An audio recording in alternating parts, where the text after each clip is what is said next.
अस्सलाम वालेकुम everyone, hope you guys are doing well. This is Talha Fakhar.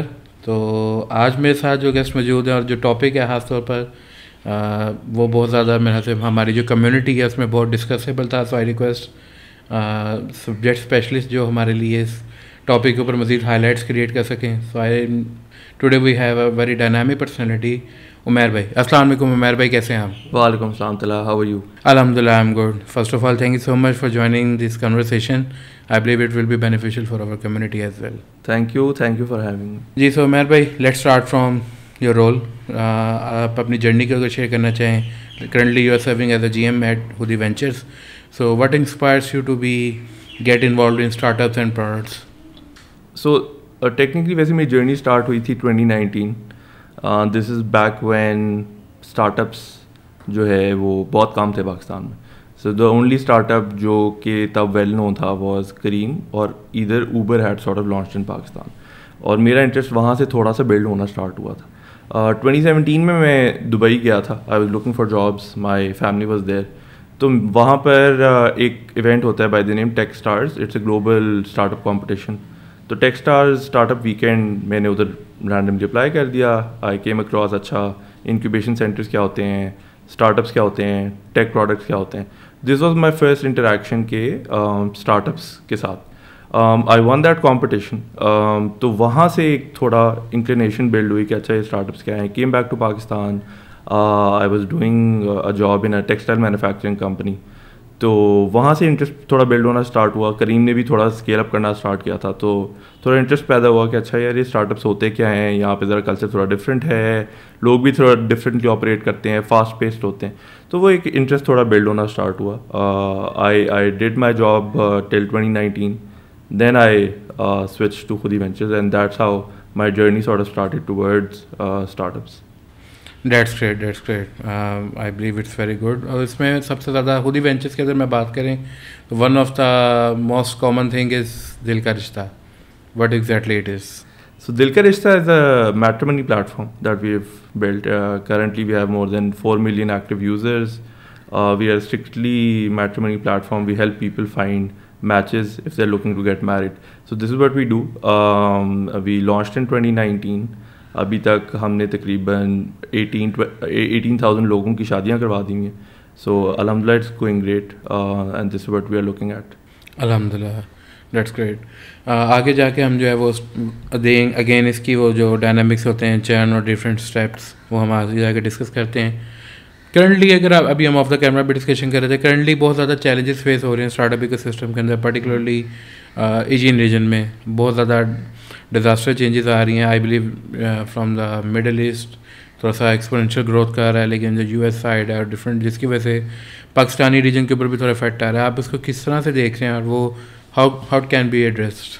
I think ये ना टू साइडेड प्रॉब्लम है. एक तो ज़ाहिर है ग्लोबल इम्पैक्ट तो आया ही पाकिस्तान के ऊपर. ज़ाहिर ग्लोबल रिसेशन है, everything's not great globally, right. So उसका इम्पैक्ट पाकिस्तान में ये आया है कि whatever funding that we were previously receiving from venture capital funds, angel investors, large LPs, वो पाकिस्तान के अंदर डिप्लॉय होना कम होगी. And the reason being Pakistan is considered as a risky market naturally. So हमारे जो जियोपॉलिटिकल सिनेरियोज हैं, investors feel other markets are much more viable. आपने देखा होगा भी रिसेंटली रियाद काफ़ी बूम कर रहा है.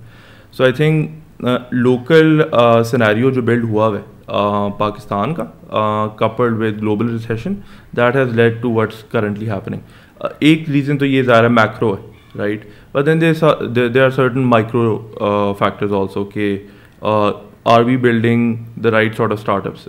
ये थोड़ी सी कॉन्ट्रोवर्शियल बात हो जाती है, बट मुझे ये डेफिनेटली लगता है we need to start building real sustainable business models जो कि स्टार्टअप्स अब हमारे इवेंचुअली करना शुरू कर दिए. I think we are on the right track, but I personally think this is also one of the reasons why where we are today. Exactly, one of the main reason I believe, जिस हमने अभी बात की global recession, और global recession पे सबसे ज़्यादा most of the time जो पाकिस्तानी स्टार्टअप्स होते हैं they are more likely to you know dependent होते हैं यूएस इकोनॉमी के ऊपर, जिनके most of the time they are registered there and they work from there clients भी ज़्यादा सेटिस्फाइड रहते हैं हमारे यहाँ के जियोपॉलिटिकल इश्यूज़ की वजह से या कुछ सर्कमस्टांसेस की वजह से, जिसकी वजह से आज भी शायद हम अभी, मैं सुबह ही आपकी एक पोस्ट भी देख रहा था, तो काफ़ी ज़्यादा हम इश्यूज़ इस टाइम फेस कर रहे हैं। और क्लाइंट्स भी एक 2-3 दिन से हम देख रहे हैं कि बहुत ज़्यादा बूम आया हुआ है कि इंटरनेट नहीं आ रहा, और वो इसकी वजह से मैंने इतने का बिज़नेस लॉस कर लिया, कुछ को कंटेंट मिल गया, कुछ का वाकई लॉस हुआ है। तो ये भी है चैलेंज इसमें फेस हो रहा है। और उसके बाद अगर आप देखें तो जो मार्केट प्लेसेस हैं, जिस तरह कोई भी एक सर्विस बेस्ड बिजनेस होता है वो हमेशा मार्केट प्लेस पर डिपेंडेंट रहता है। लेट्स से आप Upwork and Fiverr and all that stuff, उन्होंने भी थोड़ा बिजनेस मॉडल चेंज कर लिया है, और हमारे जो ट्रेनर्स हैं उनकी वो कोचिंग पुरानी चल रही है। डेट्स वाई उस चीज़ के ऊपर भी ये मेरे ख्याल से आज की मार्केट सफ़र कर रही है। और ये कोई इतना बड़ा इशू नहीं है मेरी नज़र में, आप शायद इससे एग्री करें या ना करें। द थिंग इज़ के अगर आप रेडी होंगे ना, रेडी टू GTM, हम आजकल एक वर्ड भी सुन रहे हैं GTM, अगर हम GTM के लिए रेडी होंगे for all the markets, ICPs develop करना is a very good thing, एक मार्केट को कैप्चर करना इज़ अ गुड थिंग। लेकिन अगर आप ग्लोबली रेडी रहेंगे, क्या ठीक है, अगर हमारे पास एक हमारा US का फुटप्रिंट है या US में हमारी कुछ सराउंडिंग्स हैं, स्टैंडिंग्स हैं, हमें साथ साथ कुछ और मार्केट्स को भी, अगर हमारी इसी तरह उसको GCC में होती कुछ मार्केट्स, तो मेरे हाथ से इतना बुरा हाल ना होता। क्या थॉट्स हैं आपकी? नहीं, I completely agree. We have always either build products जो कि लोकल हैं। एक तो वैसे इसको भी थोड़ा और बैक ट्रैक करते हैं, पाकिस्तान के अंदर आई थिंक स्टार्टअप्स बिल्ड ही टेक्निकली 2018-2019 में जाके स्टार्ट होना शुरू है। And this was the first time we started building digital products for the first time. We were always a services industry. हम गोरों के लिए मोबाइल ऐप्स, वेबसाइट्स बनाते थे। हमें हमारे सॉफ्टवेयर डेवलपर्स को, हमारे प्रोजेक्ट मैनेजर्स को, इवन प्रोडक्ट मैनेजर्स को, I wouldn't call them, so this is a different topic all together, but Pakistan के अंदर जिनको हम प्रोडक्ट मैनेजर्स कहते हैं, वो टेक्निकली प्रोजेक्ट मैनेजर्स होते थे, जिनको एक किताब दे दी जाती थी या डॉक्यूमेंट दे दिया जाता था और उनको कहा जाता था कि यार ये वेबसाइट है, ये प्लीज़ बना दें। So in terms of innovation, design thinking, product management, we as talent were never prepared to build digital products, not only for global but even for Pakistan, right. तो हमारा माइंडसेट था ही नहीं for building products. Fast forward जब 2019 में हमने build करना start किया तो we definitely lack that talent currently, जो कि डेवलप नहीं हुआ था, in which very quickly started developing. तो अब ज़ाहिर है अल्हम्दुलिल्लाह we have good talent for product, और ज़ाहिर है लोगों ने क्विकली लर्न भी किया है एंड उस स्पेस के अंदर आए हैं कि अच्छा अब हम प्रोडक्ट्स बनाना शुरू करते हैं। Now having said that, we need to take it to the next scale where जहाँ पे हम ऐसे प्रोडक्ट्स बना सकें जो कि ग्लोबल स्टेज के ऊपर compete कर सकें। So I think I am quite hopeful we have good talent जो अच्छा प्रोडक्ट बना सके इंशाल्लाह। Looking forward to the next question, जो कि शायद इससे बहुत ज़्यादा रिलेट भी करता है कि जब हम क्रिटिकल फैक्टर्स की बात करें, किसी अभी हमने प्रोडक्ट की बात की, तो कुछ उसके क्रिटिकल फैक्टर्स होते हैं, कुछ उसके इंग्रेडिएंट्स होते हैं जो कि सर्विसेज से बहुत डिफरेंट होते हैं। तो प्राइमरीली मैं SaaS की बात कर रहा हूँ, तो कौन से ऐसे क्रिटिकल फैक्टर्स हैं जो कि आप समझते हैं कि एक SaaS प्रोडक्ट के लिए या किसी भी प्रोडक्ट के लिए, रिटेल बेस्ड प्रोडक्ट के लिए वो एक इम्पॉर्टेंट है, और how can we make sure कि ये प्रोडक्ट मार्केट की नीड्स कैन जो है वो फुलफिल कर रही है? I think whenever you are trying to build any product, right, be it SaaS, be it consumer जिसके अंदर हम करंटली हैं, it has to, like you said, the question answers the question, right. उसके अंदर सबसे important चीज़ ये कि क्या वो मार्केट की नीड को फुलफ़िल करता है। अच्छा, मार्केट की नीड को फुलफ़िल करने से क्या मतलब है? इसका मतलब ये है कि क्या वो कंज्यूमर का कोई प्रॉब्लम सॉल्व करता है। So product ideally, and not ideally, in fact at all times needs to solve a problem. अब वो प्रॉब्लम अगर आपने सही तरह आइडेंटिफाई की है, you exactly know what the problem is, what is it looking to solve for, who is your customer, and in order to know regarding all these points, you have to do a lot of research, right. अब वो research vary कर सकती है from primary research to secondary research to figuring out who your competition is, आपका problem क्या इतना बड़ा है या नहीं है, किन consumers को cater करता है, are these local, are these global, existing competition ने अगर कभी प्रॉब्लम सॉल्व करने की कोशिश की है तो वो अगर सक्सेसफुल हैं क्यों हैं, फेल किए हैं, क्यों फेल किए हैं. I think these are all the right sort of question. Obviously this is a loaded question, but if you were to try and summarize this, you need to know what problem are you looking to solve for, and is the problem large enough for you to be able to sustain as a business. This is very very critical.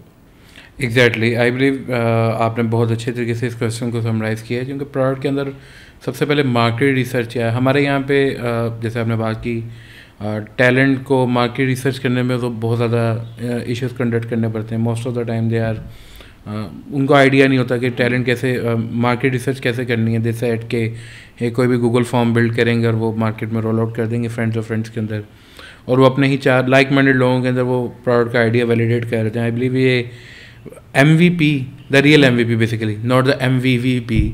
The real MVP can वो आपकी product के जो है ना परखचे उठा के आपको दे देता है कि क्या करना है इसमें. अच्छा, क्योंकि आप स्टार्टअप्स के साथ बहुत ज़्यादा, मेरा नेक्स्ट क्वेश्चन भी इसके साथ अलाइन कर रहा है, स्टार्टअप्स के साथ आप बहुत ज़्यादा अलाइन रहते हैं, और ग्रोथ स्ट्रेटजीज़ क्या हैं जो आप समझते हैं कि अर्ली एक स्टार्टअप फाउंडर को अडॉप्ट करनी चाहिए, और how they can be scaled at certain level. ठीक, okay. So growth strategy I think sort of very करेगी. Obviously a growth strategy for a SaaS product could be entirely different. You might be initially looking for partnerships, but for a consumer startup you may be looking at either referring via friends of friends. You could do organic WhatsApp marketing, right?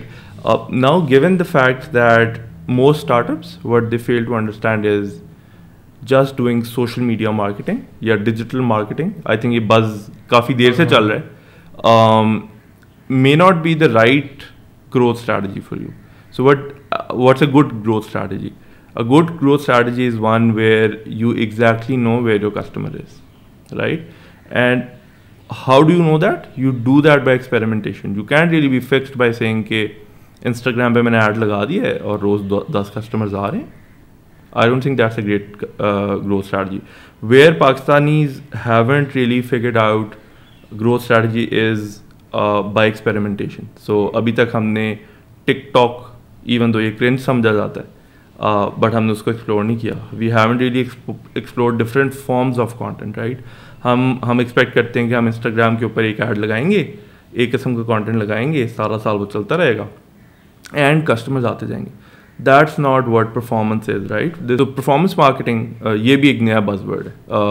आप LinkedIn पे देखते होंगे every other person either is a media buyer, performance marketer, digital marketer, social media expert, right?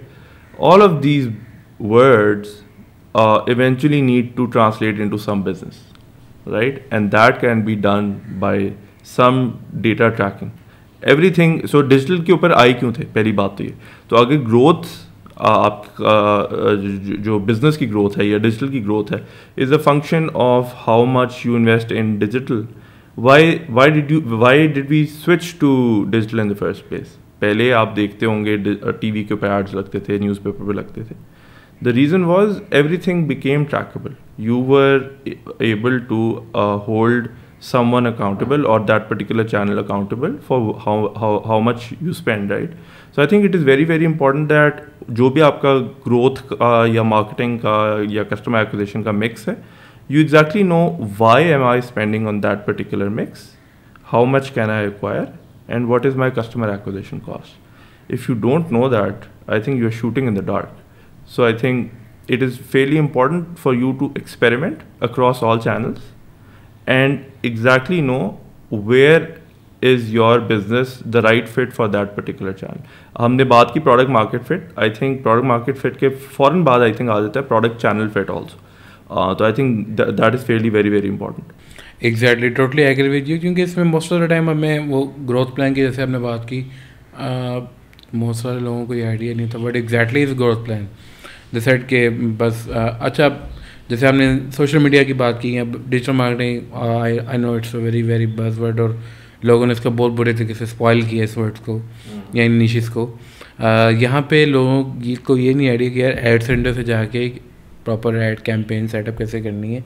जैसे the boost button, let's boost button, मेरे customers आ रहे हैं, तो वो ना उनको फनलिंग का आइडिया है, एग्जैक्टली कि आपने सोशल मीडिया भी अगर करनी है लेट्स से, तो प्रॉपर फनल मार्केटिंग के थ्रू करनी है। Let's say first of all you need to attract your customer, then you can create USPs, then you can create the convergence by offering XYZ services. यहाँ पे सबसे ज़्यादा जो मेरे ख्याल से इशू है ना, वो इस पॉइंट के ऊपर आता है कि हमने फनल के कंसेप्ट को बहुत बुरी तरीके से ख़राब किया।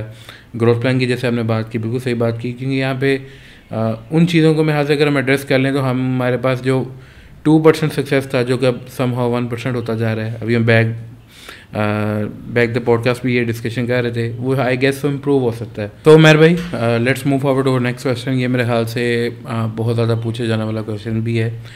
आप इस पे मैं आपसे थॉट्स लेना चाह रहा हूँ कि what are the essential elements that differentiate a successful product marketing campaign from different one? I think very valid question. I think everyone's trying to do product marketing, लोग push notifications, robocalls, SMS, आपको बहुत ज़्यादा SMS आते होंगे, right? From Jazz to anyone, right? SMS लोग बहुत करते हैं। अब लोग SMS से move करना शुरू कर गए हैं towards WhatsApp। लोगों को पता लगा अच्छा engagement rate कम है, SMS लोग पढ़ते नहीं हैं। लोग robocalls पे आपको बहुत ज़्यादा recorded calls आती होंगी। I think what sets apart any of such campaign is personalization, right? Personalization का मतलब ये नहीं है कि आप किसी का नाम लिख के भेज दें, right? Personalization is trying to understand मेरा consumer कौन है, number 1. Number 2, वो किस point पे engage करता है. What is a good time for me to send in an SMS? क्या मुझे इंग्लिश में भेजना चाहिए, उर्दू में भेजना चाहिए, फॉर्मल लैंग्वेज लिखनी चाहिए, थोड़ी कैजुअल लिखनी चाहिए, मेरी ब्रांड की टोनैलिटी क्या है, मेरा कंज्यूमर किस पॉइंट पे ज़्यादा कन्वर्ट करता है, and every thing is sort of backed by data. If you understand data, आप कन्वर्जन, आपने बात की फ़नल की, राइट? आई थिंक वो फ़नल कहीं पे भी अप्लाई किया जा सकता है. वो अच्छी कैंपेन वही है जो फ़नल के अंदर आपको अच्छी कन्वर्जन्स ला के दे रही है. वो कन्वर्जन्स के लिए ज़ाहिर है you have to do A/B testing, you have to run multiple experiments. वो एक्सपेरिमेंट्स अक्रॉस लैंग्वेज हो सकते हैं, टोनैलिटी हो सकते हैं, चैनल्स हो सकते हैं. What works for me, maybe SMS actually works for me, right? Maybe robocall doesn't. किस टाइम पे मुझे कॉल करनी है, राइट? क्या शाम को 7 बजे करनी चाहिए? मे बी बिकॉज मेरा कस्टमर जो है is on his way back और वो वापस आता है, ही इज़ मोर रिलैक्सड. दोपहर के 3 बजे करूँगा, वो ऑफिस में बैठा हुआ है, मैं अपने कस्टमर को अनॉय कर रहा हूँ, राइट? तो trying to understand these things, trying to make more context. तो I think contextualization, personalization comes in really handy when you are trying to build a good product marketing strategy. Exactly. Most of the time मैं देखते हैं, आप भी इसको देखते होंगे कि हमें इन ऐप नोटिफिकेशंस बहुत ज़्यादा एक ह्यूमेरिक वे में नज़र आते हैं, जिसमें वो कोई ना कोई एक पिंच पॉइंट कर रहे. Let's say the different brands हैं, फूड रिलेटेड जो ब्रांड्स हैं वो डिफरेंट तरह की इन ऐप करते हैं. तो do you think in app notifications are exactly work? Because हमें अनोइंग हो रही, जिस तरह भी हम बैठे डिस्कशन कर रहे हैं, we need to make sure कि हमारे जो गैजेट्स हैं वो प्रॉपरली टर्न ऑफ हो रहे हैं. तो इन ऐप नोटिफिकेशंस की क्या वैल्यू है आपकी नज़र में? आई थिंक वैल्यू तो काफ़ी ज़्यादा है. If you are to compare this with an SMS और प्रॉब्ली रोबोकॉल, आई थिंक ज़ाहिर है push notification don't cost you as much. The only cost is to sort of acquire the customer and retain them, right? तो as long as your customer is on the app, the cost to send that push notification is not equal to SMS. In fact, it's very low, right? But in terms of conversions, I think generally click through rates की बात की जाए, conversion rates की बात की जाए, push notifications are much better. तो मुझे लगता है push notifications come in really handy, but then again you have to see कि कितने push notifications is relevant. आप ये भी नहीं कर सकते आप एक ही दिन में एक कस्टमर को 10 पुश नोटिफिकेशन भेजें. You have to look at your churn. Customer annoy होकर अनइंस्टॉल भी कर सकता है, and once the customer uninstalls और churns away, it is highly unlikely he is going to come back. It becomes really difficult for the brand to bring back that customer. So I think you have to hit that sweet spot. कितने बजे किस customer को कितनी दफ़ा push notification भेजना. All of this is a good strategy to have. Exactly. मेरा next question भी मेरे ख्याल से बिल्कुल इसके साथ अलाइन कर रहा है कि most of the time churn एक बहुत बड़ा प्रॉब्लम है इस टाइम प्रोडक्ट कंपनीज के लिए खास तौर पर. व्हाट डू यू थिंक कि क्या कॉमन प्रॉब्लम है जिसकी वजह से चर्न इंक्रीज हो रहा है, and how can be reduce that in terms of let's say किस तरह से हम उसको रिटेन कर सकते हैं कि यार वो बस गायब ना हो जाए? आई थिंक सो चर्न जो है ना ज़ाहिर वेरी करता है across companies across products, but एक कॉमन रिकरिंग थीम जो निकल के आती है वो आती है bad customer experience, right? Customer कभी भी एक वैल्यूएबल सर्विस और प्रोडक्ट को नहीं छोड़ के जाता अगर उसका अच्छा एक्सपीरियंस चल रहा हो।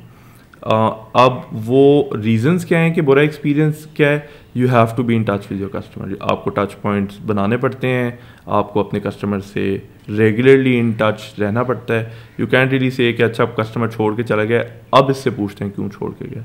You have to sort of predict कि कस्टमर जाने वाला है, क्यों जाने वाला है, why is he not paying, why is he not sticking on to the app, why is he not engaging with different products, different services within my brand, right? So I think you need to be in touch with your customer, and in order to do that, there are different ways that you could do it. You could automate those services. You talked about having survey forms, interviews कर सकते हैं आप, even not only just via surveys, but then you could also look at customer का engagement data. मेरा एक average customer एक दिन में 2 दफ़ा ऐप खोलता है, but then there are like 50% of the customer जो एक दफ़ा भी नहीं खोलते। वाई इज़ इट कि ये ऐप के साथ इंगेज नहीं करे? So I think coupling data of the customer in terms of engagement, some feedback, this in total helps you figure out कि कस्टमर क्यों चर्न कर रहा है। एग्जैक्टली। और आई बिलीव चर्न जब इंक्रीज़ हो रहा है, डिज़ास्टरली इंक्रीज़ होता है, तो आप अपनी प्रोडक्ट की क्रेडिबिलिटी भी खो देते हैं। और एक बैड कस्टमर, लेट्स से उसका बुरा एक्सपीरियंस गया, it can be from your marketing techniques, it can be from your design, और most of the time design भी, यूएक्स भी एक बहुत बड़ा प्रॉब्लम है प्रोडक्ट बेस्ड कंपनीज़ के लिए। तो अगर वो किसी भी वजह से जाता है तो वो उसको दोबारा रिटेन करना वो बहुत ज़्यादा प्रॉब्लम हो जाता है। इवन दो हम जब भी कोई सर्विस डिसेबल करते हैं, लेट्स से मैं यहाँ पे लिंक्डइन की एग्जांपल लेना चाहूँगा। Whenever we are using LinkedIn for our sales, तो जब हम फर्स्ट मंथ या सेकंड मंथ के बाद उसको सर्विस डीएक्टिवेट करते हैं, तो अगर हम कोई भी प्रॉब्लम बताते हैं, लेट्स से द कॉस्ट में एक इशू बताते हैं, तो वो they can be somehow in offer some discounts as well on their trial. तो आई बिलीव ये कुछ ऐसी टेक्निक्स हैं जिनसे हम अपने कस्टमर को अगर जाते हुए भी रोक लें, कहते हैं ना जाने से पहले भी रोक लिया जाए, तो वो एक समहाउ बेहतर चीज़ है। जी हमने भाई, सो आई बिलीव ये क्वेश्चन हमने पहले कर लेना चाहिए था, ये अब हम इसको दोबारा से एक दफ़ा डिस्कस कर लेते हैं, क्योंकि ये मेरे ख्याल से बहुत इंपॉर्टेंट क्वेश्चन है और ये उन स्टार्टअप्स के लिए बहुत हेल्पफुल रहेगा जो कि मार्केट रिसर्च के अंदर फंस जाते हैं। So what channels do you find most effective for conducting market research, specially for startups with limited resources, और जो कि इंक्यूबेटर्स एंड डिफरेंट जगहों पर, क्या स्ट्रेटजीज आप उनके लिए ऑफर करेंगे?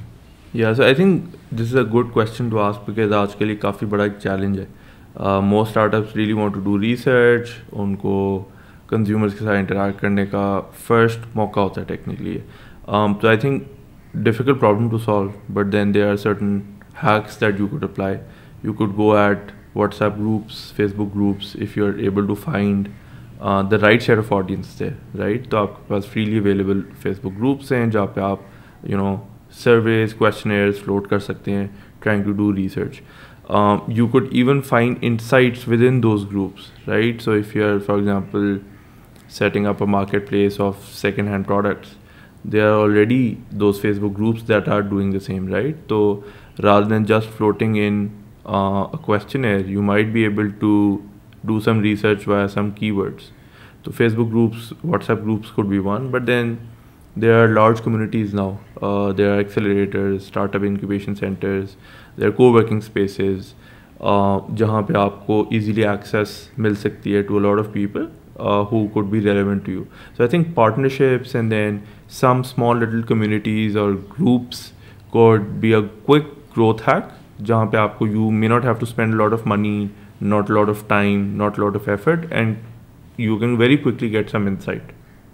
I believe it's a very good and short and squeeze answer, क्योंकि communities या जो benefit, major benefits of communities is basically यही है कि इसमें आप different लोगों के साथ interact कर सकते हैं, आप अपने problem के बारे में discuss कर सकते हैं, और if it's a real problem तो आपको बहुत अच्छी insights मिल जाती हैं, और I believe it's one of the best hack I believe you can implement it जब आपके पास बिल्कुल limited resources हों।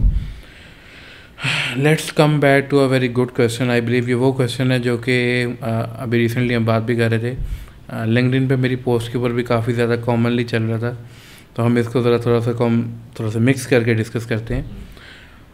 What are the VCs typically looking for startups before deciding to invest? मतलब अगर आप एक बात करें VC की क्या एक्सपेक्टेशन होती है कि उसका क्या वो पिच के अंदर क्या ऐसे इंग्रेडिएंट्स नज़र आए कि वो थोड़ा सा इंटरेस्ट डेवलप हो? No, I get this question quite lot and I think इसमें काफ़ी मिथ्स हैं जो बस्ट होने वाली।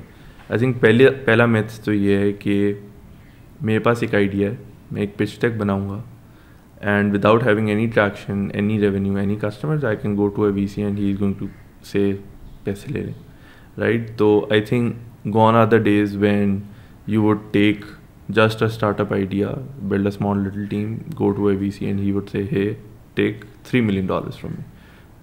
Those days are gone. So I think there are certain factors जिसकी basis पे एक VC evaluate करता है एक startup को. This code include traction, initial traction, आपकी रेवेन्यू क्या है, कितने कस्टमर्स आ रहे हैं, आपका बिजनेस मॉडल क्या है, आप पैसे कैसे कमाएंगे, क्या आपका स्टार्टअप आइडिया जो है वो स्केलेबल है ही नहीं है. So then trying to valuate के आइडिया कैसे, right. Fourth which most people often forget is कि क्या वो आइडिया उनके मैंडेट के अकॉर्डिंगली है. So you can really be going to any VC in the space and say, hey, I am doing e-commerce. If they are not aligned with putting in money into e-commerce, they are not going to invest. जितना मर्जी sustainable idea हो, profitable idea हो, बड़ी सी बड़ी team हो, solid आपके founders हों, they are not going to put in money. Founders are, I think, very very critical. If you have a background of doing startups, your team has worked in startups before, तो it gives them more credibility कि हाँ यार ये लोग पहले से startups में काम कर चुके हैं, they know how to do it, they are doing it for second third time, they are more likely to succeed. So एक वेंचर कैपिटलिस्ट की शूज़ में बैठ के अगर समझना है तो ये अंडरस्टैंड करें कि whenever you are putting in money you are taking some risk. If you want the VC to sort of feel के रिस्क मिटिगेट हुआ है, व्हाट आर दोज फैक्टर्स. जितना अच्छा आइडिया होगा, जितनी सॉलिड टीम होगी, जितना सस्टेनेबल बिजनेस मॉडल होगा. आई थिंक आजकल तो sustainability is the next buzzword and rightly so. I think this is a right buzzword for us to have to be able to understand कि जब तक प्रॉफिटेबिलिटी नहीं possible है in that particular startup, let's not even try and think about it. Totally agree with you. और one of the इसमें मैं थोड़ा सा ऐड करना चाहूँगा, इसमें सबसे ज़्यादा फाउंडर का नेटवर्क भी आता है. मतलब हमारी कोशिश होती है कि हम VC के नेटवर्क को अट्रैक्ट करें, लेकिन इसमें फाउंडर का नेटवर्क इक्वली इंपॉर्टेंस रखता है.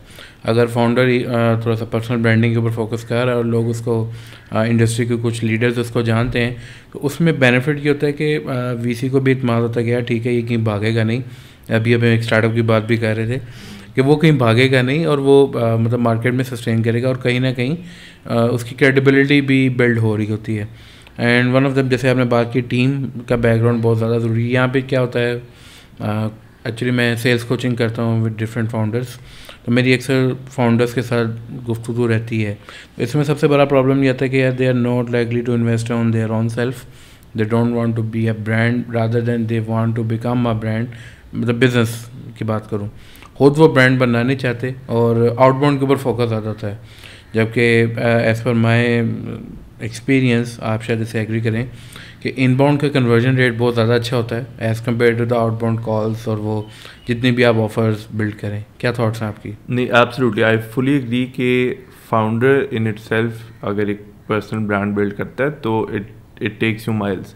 आप अगर इंडिया में देखें, निखिल कामत हैं, he is a big you know, he in itself is a big brand, right? और LinkedIn के ऊपर कुछ 1.5-2 लाख उनके फॉलोअर्स हैं. आप जोमेटो के फाउंडर को देख लें, आप यू नो शादी.com के फाउंडर को देख लें. all of them are big brand names and there's a reason all of these successful entrepreneurs have built their own successful personal brand. So I think अपना personal brand as a founder also again builds credibility for the VC. Yeah, there's something in him that people trust him. So there, the VC in itself would be more likely to sort of trust the founder also. Exactly. Next question मेरा बिल्कुल इससे resided कर रहा है, इससे बिल्कुल common है कि इसमें हम कंपटीशन ऑब्वियसली वीसी के पास भी डिफरेंट पिचेस आ रही होती हैं, तो कंपटीशन कैसे ब्रेक करना है. Let's say if I am gonna make a SaaS company जो कि एक फिनटेक का सोल्यूशन है, और इस तरह का 1,500 प्रपोजल वीसी के पास ऑलरेडी मौजूद होते हैं कि वो उसके पास फिनटेक के सोल्यूशन डेवलप हो रहे होते हैं. तो what are the common factors, let's say the USP कैसे बनानी है अपनी प्रोडक्ट की.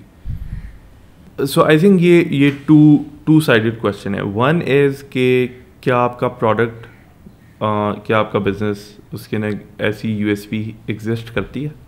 आई थिंक ये तो core fundamental of building a business. USP नहीं होगी that's not a great business, right. तो try and build a USP, try and focus on your product and business. But then once you have done that and you are sure कि हाँ we really have that unique selling proposition within the business, convincing the venture capitalists that you actually have a USP is a different ball game, right? Reaching out to investors, investor outreach, investor relations, वो एक different ball game है. उसके अंदर follow-ups, having a network around you that can help you connect with those investors, building trust within those investors. I think all of these come in really handy. So I think let's not, which in most cases we try and mix. We don't have a USP but we are trying to sell one. VCs को नज़र आ जाता है. वो दिन में 100-150 pitches आपकी जैसी एक मिनट की सुन लेते होंगे. They can see it through. So first try and focus on building a business जिसके पास वाकई एक USP and then try and sell it to the VCs. I believe it's a very good short and squeeze answer, और it will be beneficial for young and inspiring founders जो कि start में ही the word VC के ऊपर rely करते हैं. I believe बहुत अच्छी पॉडकास्ट रही है मेहर भाई, और लेकिन मैं आपसे अपने जो है कि जैसे मैंने आपको बताया I have a community of founders as well, तो मैं उनके लिए एक आपसे एडवाइस लेना चाहूँगा. What advice do you give to your aspiring founders या एंटरप्रेन्योर्स जो कि अभी अपनी जर्नी स्टार्ट कर रहे हैं प्राइमरीली इन प्रोडक्ट स्पेस. क्या थॉट्स होंगे आपकी? I think I get this question quite a bit कि हम स्टार्टअप एंटरप्रेन्योर हैं, प्रोडक्ट बिल्ड करना स्टार्ट किया है. सबसे फ्रीक्वेंट क्वेश्चन तो ये होता है कि पैसे रेज करने क्या करें. तो मेरा आंसर काफ़ी लोगों को अच्छा नहीं लगता, बट मैं उनको ये रिकमेंड करता हूँ भूल जाएं कि अभी कोई आपको कहीं से पैसे आएंगे. Try and build a business that you can boot start, right. Try end fund your startup from your own profits. Try and if you don't have money, try and make money, do out jobs, make some extra buck here or there. And once you have that sort of money, then do a startup. एक तो startup सबके लिए नहीं है. Everyone cannot do entrepreneurship. हम जितना मर्जी इसको promote कर लें, this is not everyone's ball, right? तो एक चीज़ तो ये understand करें, are you a good fit? If you're not, develop that skill, right? Understand करें कि मेरे अंदर क्या weakness है, मुझे क्या चीज़ नहीं आती, क्या मुझे fundraising नहीं आती, या मुझे नेटवर्किंग नहीं आती, या मुझे टीम बिल्ड करना नहीं आती. What are the strengths?